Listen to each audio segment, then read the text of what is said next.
ఇచ్చినందుకు ధన్యవాదాలు అధ్యక్ష.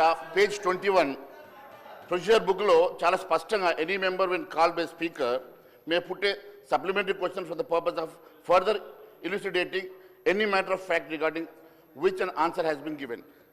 దీన్ని గౌరవించి మీరు మాకు అవకాశం ఇచ్చినందుకు ధన్యవాదాలు అధ్యక్ష. ఈరోజు అధ్యక్ష ఈ రాష్ట్ర ప్రభుత్వం గౌరవ ఉప ముఖ్యమంత్రి గారు బట్టి విక్రమార్క గారు బడ్జెట్ ప్రవేశపెడుతూ 2,91,159,000 కోట్ల బడ్జెట్ని ప్రవేశపెట్టిన అధ్యక్ష. మరి ఫిజికల్ బడ్జెట్ ఒకసారి చూసినట్లయితే అధ్యక్ష ఈసారి 12.5% మరి గ్రోత్ ఉన్నది.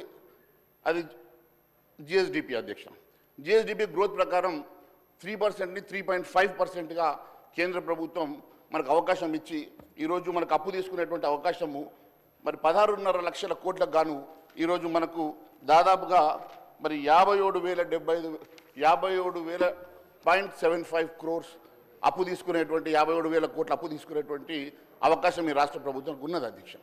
కానీ రాష్ట్ర ప్రభుత్వం ఈరోజు 1,27,000 కోట్లు అప్పు చేసి మరి ఏ రకంగా ఎఫ్ఆర్బిఎం పరిధిని దాటి తీసుకుంటా ఉన్నది, గ్యారంటీస్తో పాటు కానీ నాన్ గ్యారంటీస్ కానీ లేకుంటే ఏ విధమైనటువంటి అప్పైనా కానీ ఈరోజు ముఖ్యంగా మీరు చూసినట్టయితే అధ్యక్ష మరి మొన్ననే మనం పేపర్లో చూసాం అధ్యక్ష. ఈరోజు ఈ రాష్ట్ర ప్రభుత్వంకి దాదాపు ఎకరం రాయదుర్గంలో ఉన్నటువంటి భూమి ఎకరం 50 కోట్ల రూపాయలు విలువ చేసే భూమి అధ్యక్ష. దాదాపు 400 ఎకరాల భూమి ప్రైవేట్ ఫైనాన్స్ సంస్థలకు తాకట్టు పెట్టుకోవాలని బహిరంగ మార్కెట్లో 20,000 కోట్ల విలువైనటువంటి భూముల్ని ఈరోజు తాకట్టు పెట్టి మర్చెంటైల్ బ్యాంక్ ఎంపిక చేసి దానికోసం టీజీఐఐసి వాళ్ళు ఒక ప్రత్యేకమైనటువంటి ఒక అడ్వర్టైజ్మెంట్ ఇచ్చి దానికి వాళ్ళను ఐడెంటిఫై చేసి మరి బ్యాంకర్స్ ఐడెంటిఫై చేసి వారికి 2-3% కమిషన్ ఇచ్చి మరి అప్పులు తీసుకునేటువంటి దుస్థితి రావడానికి బాధగా ఉంది అధ్యక్ష. మరి గ్యారంటీస్ ఉండి గ్యారంటీస్ లేకున్నా ఏ రకమైనటువంటి అప్పు తీసుకున్నా అది ఎఫ్ఆర్బిఎం పరిధిలోకి రావాల్సిందే అధ్యక్ష. ఈ రకంగా రాష్ట్రంలో విపరీతమైనటువంటి అప్పులు చేసేసి ఈ రాష్ట్రాన్ని ఇంకా దివాళా తీసేటువంటి పద్ధతిలో ఈ రాష్ట్ర ప్రభుత్వం నడుస్తుంది. మరి ఇన్ని అప్పులు చేసి కూడా పప్పుకూడు తినేటువంటి దుస్థితి రావడం మరి ఎందుకంటే అధ్యక్ష ఇదే నిండు సభలో గౌరవ ముఖ్యమంత్రి గారు ఇదే రోజు అధ్యక్ష డిసెంబర్ 17 ఈ రోజుకి కరెక్ట్ సంవత్సరం అయింది అధ్యక్ష. వారు ఇదే సభలో వారు ఇచ్చినటువంటి 6 గ్యారెంటీలకు తొలి సంతకం పెట్టిన తర్వాత ఈ సభలో చట్టబద్ధత కల్పిస్తామని చెప్పారు అధ్యక్ష. కనీసం చట్టబద్ధత కల్పించి ఈ డబ్బుని చట్టబద్ధత ప్రకారం 6 గ్యారెంటీలు అమలు చేసినా కూడా రాష్ట్ర ప్రజానీకానికి లాభం జరుగుండేది అధ్యక్ష. ఏ రకమైనటువంటి మరి 6 గ్యారెంటీల స్కీమ్స్ కానివ్వండి లేకుంటే ప్రజలకు ఇచ్చినటువంటి హామీలు కానివ్వండి ఏవి కూడా ఇంప్లిమెంట్ చేయకుండా ఈ రకంగా లక్షల కోట్ల రూపాయలు అప్పు చేసేసి ఈరోజు ఈ రాష్ట్ర ప్రభుత్వం దివాళా దిశగా నడవడం చాలా బాధాకరంగా ఉంది అధ్యక్ష. థ్యాంక్ యూ అధ్యక్ష. చెప్పినట్టుగా మేమెవరూ కూడా ఎఫ్ఆర్బిఎం లిమిట్ దాటి ఎక్కడ అప్పు చేయడానికి ప్రయత్నం చేయట్లేదు అధ్యక్ష. చేయం కూడా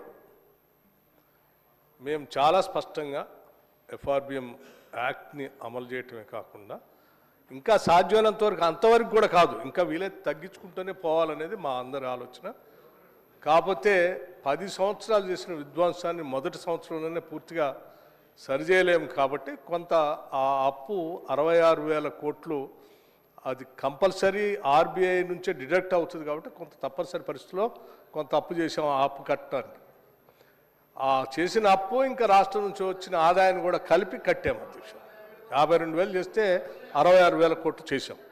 ఇక మీరు చెప్పినటువంటి ఏదో బ్యాంక్ గ్యారంటీ ఇచ్చి ల్యాండ్ తనఖా పెట్టి తీసుకుంటున్నారని మేము ఈ ప్రభుత్వం రాష్ట్ర ప్రజల ఆస్తుల్ని రాష్ట్ర ప్రజలకే ఉంచాలనేటువంటి ఆలోచనతోనే దాని ఆ ఐఐసి ఇన్ఫ్రాస్ట్రక్చర్ డెవలప్మెంట్ కోసం వాళ్ళు లోన్ తీసుకొని చేస్తూ ఉన్నారు అధ్యక్ష. మేము వాళ్ళలాగా ఏది రాష్ట్రానికి ఆస్తి తయారు చేస్తే ఔటర్ రింగ్ రోడ్డు 30 సంవత్సరాలకు అమ్మేసుకున్నారు వాళ్ళు.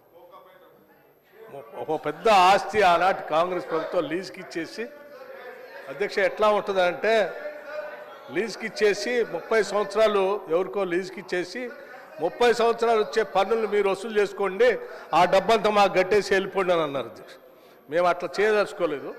మేము జాగ్రత్తగానే ఉంటాం అధ్యక్ష. రాష్ట్ర ప్రయోజనాలని ఆర్థిక ప్రయోజనాలను కాపాడుతాం అధ్యక్ష.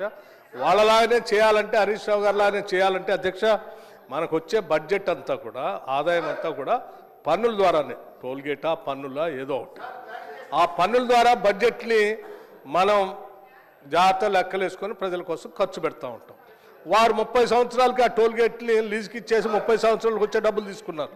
ఒకవేళ ఈ ప్రభుత్వం మేము కూడా రాబోయే 30 సంవత్సరాలకి కమర్షియల్ ట్యాక్స్ ద్వారా, ఎక్సైజ్ ద్వారా, మిగతా జిఎస్టీ ద్వారా వచ్చే ఆదాయం అంతా ఏ అదాని లాంటి వాళ్ళనో అంబానీ లాంటి వాళ్ళని పిలిచి 30 సంవత్సరాలకు వచ్చే టోల్ అంతా మీరు వసూలు చేసుకోండి, మాకు ఈ సంవత్సరం 30 సంవత్సరాలు మాకు ఇచ్చేసేయండి, ఆ 30 సంవత్సరాలు మాకు ఇప్పుడే ఇచ్చేసేయండి అని నేను చేస్తే రాబోయే ప్రభుత్వాలు ఎట్లా చేస్తాయి అధ్యక్ష, ఎట్లా పాలన చేస్తాయి? అసలు అది అర్థవంతమైందేనా, ఆలోచన ఉన్నదేనా అధ్యక్ష? ఎవరైనా ప్రజాప్రభుత్వం ప్రజలకు బాధ్యత కలిగినటువంటి వాళ్ళు చేసే పనేనా అధ్యక్ష? అది ఇంత చేసిన ఆ రకంగా నేను చేయదలుచుకోలేదు, చేయం కూడా అధ్యక్ష.